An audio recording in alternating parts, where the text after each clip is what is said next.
Good morning. 1 जानेवारी 2026. Happy new year. आणि आज आहे गुरुवार, म्हणजे मम्मीला उपवास असतो.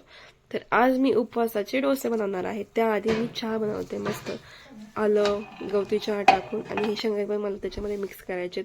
मी इथे थोडीशी मिरची पण बारीक करून घेतली, आणि हे पीठ मी विकत आणलं. याच्यामध्ये मला वाटतं साबुदाणा तांदूळ वरईचं पीठ मिक्स आहे.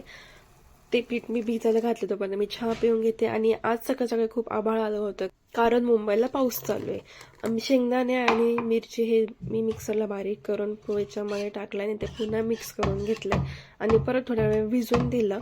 आणि पॅनवरती थोडंसं तेल टाकलं. आमच्या पॅनला थोडंसं टेंगून आलंय, पण ठीक आहे. आणि मग त्याच्यावरती मी डोसा करायला ठेवला. आणि मला सकाळी पोहे बनवले होते. आणि थोड्याच वेळात मस्त असं कोवळं कोवळं ऊन पडले बाहेर, आणि माझा डोसा पण तयार आहे. मी खूप छान मस्त असं त्याला पलटी मारून घेतली आणि एकदम छान टेक्स्चर आलंय त्याला.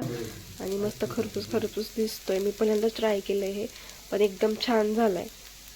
आणि मी एक स्टंट करत होते, काय माहिती मला जमतंय की नाही काय माहिती, पण मला नाहीच जमलं ते.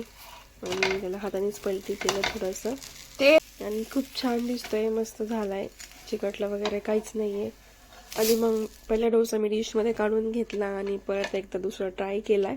खूप छान झालाय. तुम्ही पण नक्की ट्राय करा. Bye bye.